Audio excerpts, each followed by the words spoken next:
গো, কতদিন হয়ে গেল তোমাদের রাজসভা বন্ধ? হ্যাঁ, আচ্ছা, মহারাজ যদি বেতন দিতে না পারেন তাহলে রাজসভা খোলা রেখে কি লাভ বলো তো? বলি বাড়িতে যা চাল আছে তাতে এক সপ্তাহের বেশি আর রান্না হবে না কিন্তু। হ্যাঁ, সেই জন্যই তো হিসেব করছি। বাড়িতে অপ্রয়োজনীয় যা যা জিনিসপত্র আছে সেসব বেচে দেব। আর বেচার মতো কিছুই নেই গো। দেখো, তুমি সব সময় আমার পরেই খাও, তাই আমাদের একটা করে থালা বাটি বেচে দিলে তো কোনো সমস্যা নেই গিন্নি। এই তোমার মাথা না কাজ করছে না। যাও বাইরে ঘুরে এসো, পারলে বাজার থেকে ধার করে হলেও একটু চাল নিয়ে এসো। দেখি যদি কোনো সহৃদয় ব্যক্তি চাল দেয়।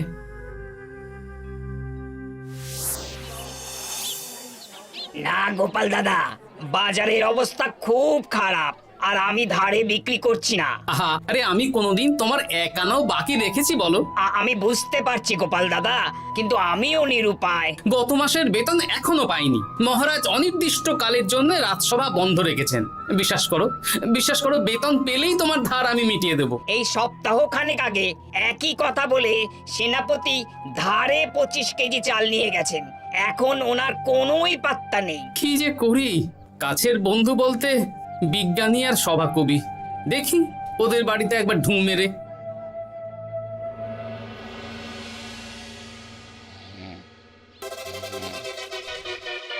কৃষ্ণনগর কৃষ্ণনগর কৃষ্ণনগর শূন্য।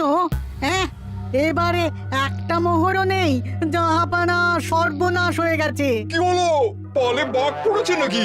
এই ঘুমের 12টা বাজিয়ে দিলে। জাহাপানা, এবারে কৃষ্ণনগর থেকে একটা মোহরও খাজনা আসেনি। হ্যাঁ, বলো কি? 1 মাস আগে বাৎসরিক খাজনা দেওয়ার শেষ দিন ছিল, কিন্তু এখনো একটা মোহরও খাজনা আসেনি। না জাহাপানা। পড়েছে এই বেগমের জন্য হীরের হার, হীরের কানের দুল, হীরের নাকছাবি বানাতে দিয়েছি। উজির, যা হোক করে কৃষ্ণনগর থেকে আমার খাজনা চাই চাই। তাহলে তো কৃষ্ণচন্দ্রকেই তলব করতে হবে। যা করার করো।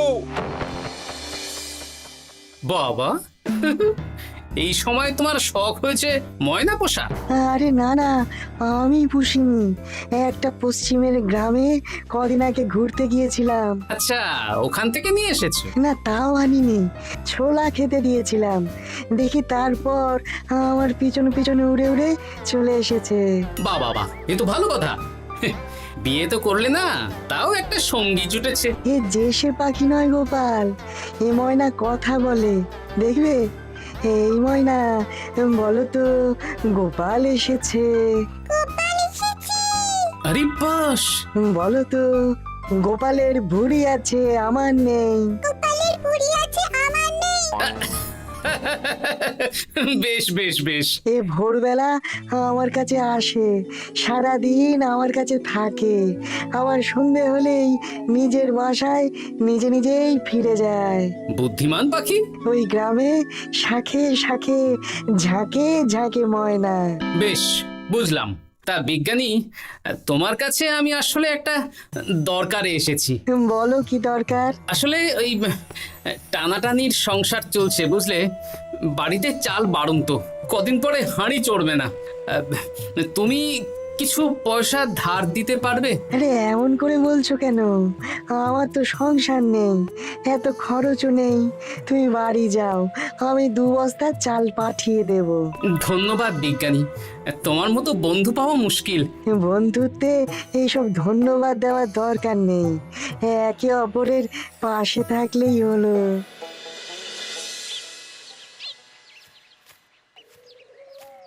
এ কি গো, খালি হাতে ঢুকছো যে? বিজ্ঞানী আমাদের 2 বস্তা চাল পাঠাবে, তাই কিছুটা হলেও চিন্তা কমলো, বুঝলে। ওমা, এই তো সারা বাজার ঘুরে তো ধারে চাল পেলাম না, অগত্যা বিজ্ঞানীর বাড়ি গেলাম। উনি সত্যি তোমার বন্ধু? হ্যাঁ গিন্নি, জানি না কতদিন আমাদের রাজসভার সমস্যাটা চলবে। দেখি অন্য কোনো কাজে লাগতে হবে, বুঝলে। এই দেখো দেখো, যা করে তাড়াতাড়ি করো, এভাবে তো আর চলতে পারে না গো। কি নবাব বাহাদুর আমাকে ডাকছেন? হ্যাঁ, জাহাপনা আপনার উপরে রেগে আছেন। অতি সত্বর বাহাদুর আপনাকে দেখা করতে বলেছেন। এবারে চাষাবাদের মন্দার কারণে রাজস্ব আদায় তেমন ভালো হয়নি, তাই খাজনা পাঠাতে পারিনি। আর কিছুদিন অপেক্ষা করতে বলুন, আমি ঠিক খাজনা পাঠিয়ে দেব। এখন আর খাজনা নিয়ে কথা বলবেন কিনা জানি না। আপনাকে নবাব এই আদেশ পাঠিয়েছেন, আপনি 2 দিনের মধ্যে নবাব বাহাদুরের সাথে দেখা করবেন। আচ্ছা ঠিক আছে।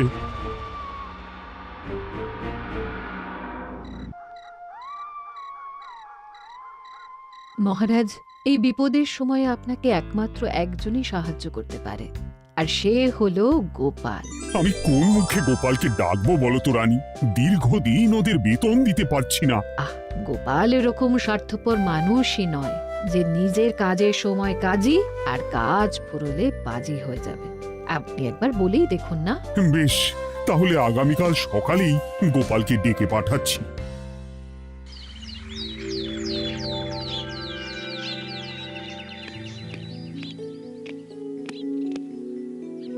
আসতে পারি মহারাজ? হ্যাঁ গোপাল, এসো এসো। মহারাজ, আমাকে হঠাৎ ডেকে পাঠালেন যে? শোনো, নবাব বাহাদুর বলেছেন ওখানে যেতে হবে, কারণ এবারে কৃষ্ণনগর থেকে কোনো খাজনা পৌঁছয়নি। মহারাজ, আপনি গেলেও বিপদ, না গেলেও বিপদ। হ্যাঁ, সেটাই তো আমাকে সবচেয়ে বেশি ভাবাচ্ছে, কিন্তু না গেলেই যে নয়। তাহলে এক কাজ করি মহারাজ, আমিও বরং আপনার সাথে যাই। যা বিপদ আসবে একসাথে লড়বো। ও গোপাল, তুমি যেন আমার বুক থেকে পাথর নামিয়ে দিলে। তোমাকে যে কি বলে ধন্যবাদ জানাবো। তাহলে কখন বেরোবেন বলুন? আজকে সন্ধ্যের দিকে বেরিয়ে পড়বো, তাহলে কাল সকাল সকাল মুর্শিদাবাদ পৌঁছে যাব। কতদিন থাকতে হবে তো কিছুই জানি না, তাহলে ওই 3-4টে জামা কাপড় ধুতি নিয়ে নেব, কি বলেন? হ্যাঁ হ্যাঁ, তাই নিও। তাহলে সন্ধ্যাবেলা রাজবাড়িতে এসো, একসাথেই বেরিয়ে পড়বো। আচ্ছা মহারাজ। বলি, তোমার কি মুর্শিদাবাদে না গেলেই নয় গো? আমাকে তো যেতেই হবে গিন্নি। জানি নবাব বাহাদুর কিভাবে ছক করে কল করে, তুমি সাবধানে থেকো গো। দেখো, আমি যখন যাচ্ছি তখন নবাব বাহাদুরকে এবার সাবধানে থাকতে হবে। হ্যাঁ, ঠিক আছে, মাথা ঠান্ডা রাখবে, বেশি ওস্তাদি করতে যাবে না। এমনিতেই আমাদের অবস্থা এখন ভালো নয়। আরে তুমি অতিরিক্ত চিন্তা করো না তো গিন্নি। জাহাপনা, কন্যাগুলো কবে আসবে? এখনো 2-3 দিন সময় লাগবে বেগম। এত সময় লাগছে কেন জাহাপনা? দেশের কোণে কোণে খুঁজে সেরা সেরা হিরে দিয়ে বানানো হচ্ছে যে, সময় তো লাগবেই বেগম। তাহলে তো অনেক খরচ হচ্ছে। তাও হচ্ছে বটে, কিন্তু তোমার জন্য আমি সব করতে পারি। আমাদের মুর্শিদাবাদের হীরালালের হাতের কাজ দেশের সেরা। আপনি সত্যি আমাকে ভালোবাসেন, আমার জন্য এত খরচ করে গয়না বানিয়ে দিচ্ছেন। তুমি খরচ নিয়ে এত চিন্তা করো না। কৃষ্ণনগর থেকে এই বছর ভালো খাজনা প্রাপ্য ছিল, কিন্তু এখনো একটা কানাকড়িও আসেনি। তাহলে আপনার গয়না বানাতে যা খরচ হবে সব আপনার সিন্দুক থেকে দিয়ে দেবেন। না না না, কৃষ্ণনগর থেকেই আদায় করব, ওকে তলব করেছি। আচ্ছা, সহিস, গাড়ি ছাড়ো। যথাজ্ঞা মহারাজ। এই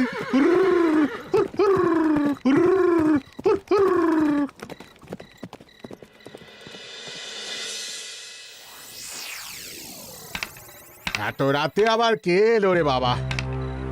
খুলছি।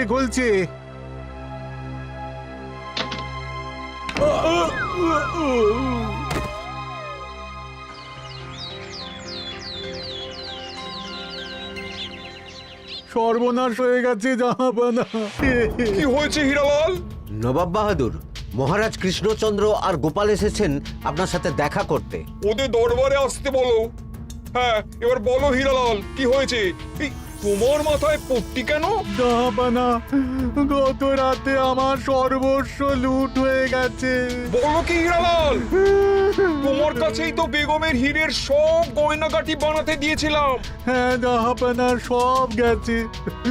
আমার মাথায় মেরে সব লুট করে নিয়ে গেছে। এবার আমি কি করব জাহাপানা? বেগম সাহেবা, আপনার গয়না যে হীরালাল শেখরার কাছে জাহাপনা বানাতে দিয়েছিলেন, ওনার সব লুট হয়ে গেছে। মানে? আমি এক্ষুনি নিজের কানে শুনে এলাম, এখন হীরালাল শেখরা এসেছে। আমি এক্ষুনি যাচ্ছি। কি করব জাহাপানা, আমার তো সব শেষ হয়ে গেল। আমি কোনো কথা শুনতে চাই না, আমার ওই হীরের গয়নাগুলো চাই। চাই বললেই তো পেয়ে যাবে না। এখন এই গয়না শুধু নয়, হীরালালের সব সোনা দানা চুরি হয়ে গেছে। সেগুলো খুঁজে পেতে হবে। বিগত কয়েক বছর আমার মুর্শিদাবাদে কোনো চুরি ডাকাতি হয়নি। প্রত্যেকটা গ্রামবাসী সুখে শান্তিতে আছে। বাইরের কোনো শত্রু আসারও সুযোগ নেই। গ্রামের সীমানায় দিন রাত প্রহরী থাকে। যদি এসেও থাকে পালাতে পারবে না।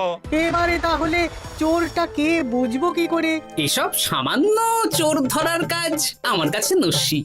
জাহাপনা, আপনি যদি কৃষ্ণনগরের এবছরের খাজনা মকুব করে দেন, তাহলে আমি চোর ধরার ক্ষেত্রে সাহায্য করতে পারি।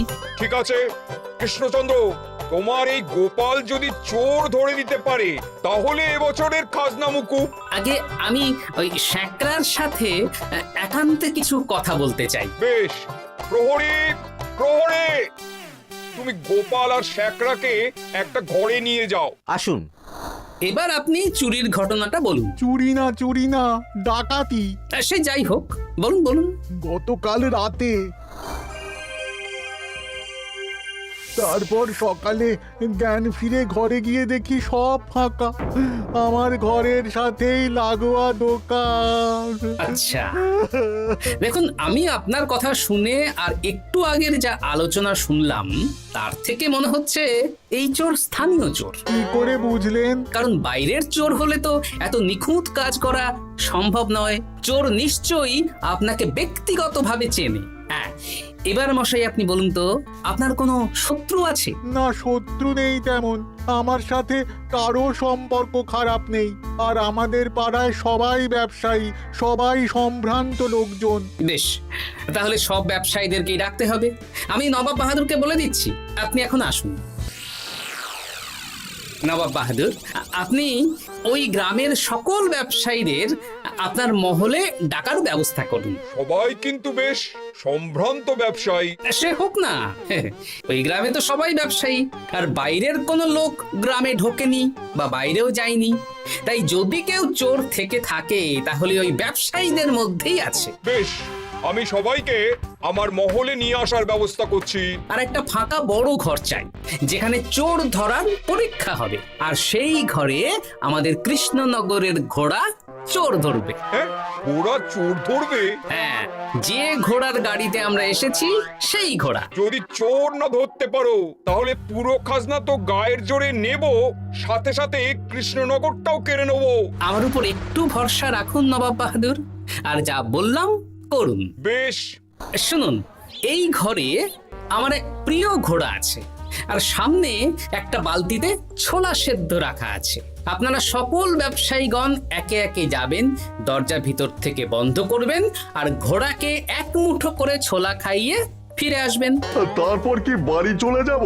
না, সবার ছোলা খাওয়ানো হয়ে গেলে আমি ঘোড়ার কাছে যাব, আর ঘোড়া কানে কানে আমাকে বলে দেবে কে চোর। তাহলে আর দেরি কেন, সবাই একে একে যাও।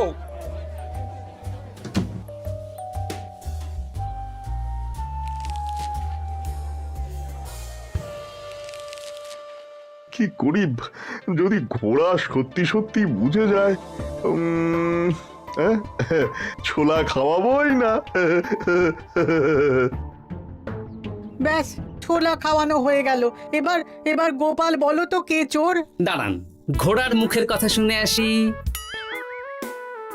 আমি বলে দিচ্ছি জাহাপানা, গোপাল এসব মশকরা করছে, সব মশকরা। ঘোড়া বলে দিয়েছে কে চোর। বলো গোপাল, কে চোর? তার আগে সকল ব্যবসায়ীর হাত দেখে আমি পরীক্ষা করতে চাই। সে দেখো, কিন্তু বলো কে চোর? দেখি দেখি, না, দেখি আপনারটা। না, আপনিও না। না, আপনিও না। একি মশাই, চুরিটা তো আপনিই করেছেন, আপনিই চোর। কি উল্টো পাল্টা কথা বলছেন? আমি চুরি করিনি। হ্যাঁ, আপনিই চুরি করেছেন, তাই ভয়ে ঘোড়াকে ছোলা খাওয়াননি। কারণ আমি ছোলার মধ্যে রান্নার হলুদ গুঁড়ো মিশিয়ে রেখেছিলাম, তাই যারা যারা ঘোড়াকে ছোলা খাইয়েছেন সবার হাতেই হলুদ রং লেগে আছে। শুধু ওর হাতে নেই। ভাই, শেষে তুই? তোর মনে মনে এত হিংসা? ভাই মানে? আরে ও তো আমার খুড়তো ভাই পান্নালাল, ওরও সোনা গয়নার ব্যবসা। ব্যাস, এবার তাহলে বলেই দিন পুরো ব্যাপারটা, কারণ এখান থেকে পালানোর কোনো পথ নেই। ভুল হয়ে গেছে জাহাপনা, আমার দাদা আমার থেকে অনেক বেশি রোজগার করত, তাই আমার মনে মনে হিংসে ছিল। তারপর বেগম সাহেব আর হীরের গয়না বানানোর এত বড় বায়না পেল, তাই হিংসা আরো বেড়ে গেল। আর তুই চুরি করলি? চুরির সব জিনিস কোথায় আছে? আমার বাড়িতেই আছে জাহাপনা। সাব্বাস গোপাল, সাব্বাস। তোমার কি বুদ্ধি! তাহলে জাহাপানা, কথা মতন আমাদের এই বছর তাহলে খাজনা দিতে হচ্ছে না। না, কথা যখন দিয়েছি তখন আমি তো আর কথার খেলাপ করতে পারি না। আচ্ছা গোপাল, তোমার তো এত বুদ্ধি, আমার একটা শখ পূরণ করতে পারবে? কি শখ বলুন নবাব বাহাদুর। আমার অনেক দিনের ইচ্ছে একটা হাওয়া মহল বানাবো, কিন্তু ঘরামি রাজমিস্ত্রি কেউই বানাতে পারবে না বলছে। তুমি কি বানিয়ে দিতে পারবে? আগে পারবো জাহাপনা, কিন্তু তার বদলে আমি কি পাবো? আগামী 5 বছর কৃষ্ণনগরের খাজনা মুকুব, আর তোমাকে আমি 100 মোহর উপহার দেবো। বেশ, তাহলে আপনি আমাকে দিন 7 সময় দিন, আর 7 দিন পরে আমার বাড়ির সামনে চলে আসুন। হাওয়া মহল বানিয়ে রাখবো, আপনি নিয়ে যাবেন। বেশ, তাহলে 7 দিন পরে কৃষ্ণনগরে দেখা হচ্ছে। যদি না বানাতে পারো তাহলে কিন্তু আগামী 5 বছর কৃষ্ণনগরকে দ্বিগুণ খাজনা দিতে হবে, এই আমি বলে দিলাম। বেশ, রাজি।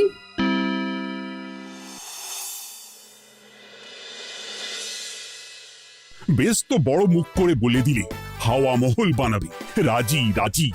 এবার যদি না বানাতে পারো, সব তো উল্টে যাবে। আপনি চিন্তা করবেন না মহারাজ, নবাব বাহাদুর আমাকে প্যাঁচে ফেলতে চেয়েছেন, তাই আমিও ওনাকে ঘোর প্যাঁচ দেব।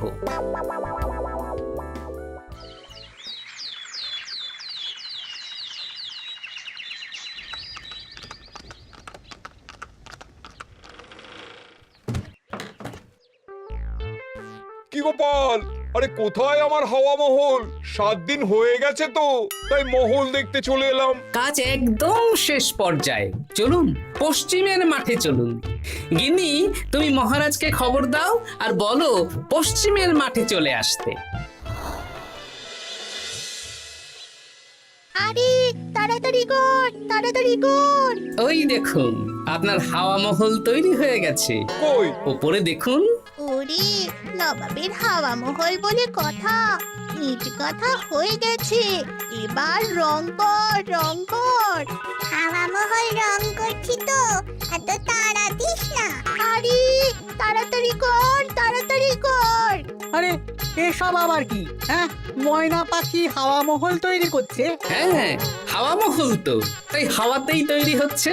হাওয়া তো আর চোখে দেখা যায় না, আমি তৈরি করিয়ে দিয়েছি। এবার জাহাপানা, আপনি নিয়ে যান। হয়ে গেল, এবারেও গোপাল দাও মেরে দিল। মানে আমি কি করে? সে তো জানি না জাহাপনা, আপনি বলেছিলেন হাওয়া মহল বানিয়ে দিতে হবে, আর আমি আপনার আবদার পূরণ করেছি। এখন আগামী 5 বছর আমরা খাজনা মুক্ত। সাব্বাস গোপাল। ওরে, রংটা ভালো করে কর, ভালো করে কর। নবাবের হাওয়া মহল। গোপাল, তুমি সত্যিই বুদ্ধিমান, তোমার বুদ্ধির জবাব নেই। শোনো, আগামী 5 বছর কৃষ্ণনগরের খাজনা মুকুব, আর এই নাও তোমার 100 মোহর উপহার। এবার বলো, তুমি এই অসম্ভবকে সম্ভব করলে কি করে? আমি বুঝতেই পেরেছিলাম, আপনার মুর্শিদাবাদের চোর ধরার পরে আপনি আমাকে যখন হাওয়া মহল বানাতে বললেন, তখন নিশ্চয়ই কোনো উদ্দেশ্য আছে। কারণ আপনি তো মন থেকে চাননি যে খাজনা না দিয়ে আমরা মুক্তি পাই। তাই গোপাল এই চালটা চাললো। যদিও আমি গোপালকে একটু সাহায্য করেছি। কিরকম সাহায্য? কদিন আগে আমি বিজ্ঞানীর ঘরে গিয়ে দেখি একটা ময়না হুবহু মানুষের মতন কথা বলছে। আর বিজ্ঞানী বলল এরকম অনেক ময়না পাখি আছে। ব্যাস, এই এক সপ্তাহ ধরে আমি ময়নাগুলোকে বিভিন্ন বুলি শেখালাম, আর ওরা সেগুলোই বলে চলেছে। নয়, হ্যাঁ। ওরে, রংটা ভালো করে কর, ভালো করে কর, নবাবের হাওয়া মহল। মহারাজ, 100 মোহর আপনি রাখুন। আমাদের সব সভাসদদের এই মোহর থেকেই আপাতত বেতন দিয়ে রাজসভা শুরু করুন। ধন্যবাদ গোপাল, তোমাকে আমার সভাসদ পেয়ে আমরা সবাই ধন্য। আর বিজ্ঞানীকেও। হাসির রাজা, জ্ঞানের রাজা, রসিক রাজা।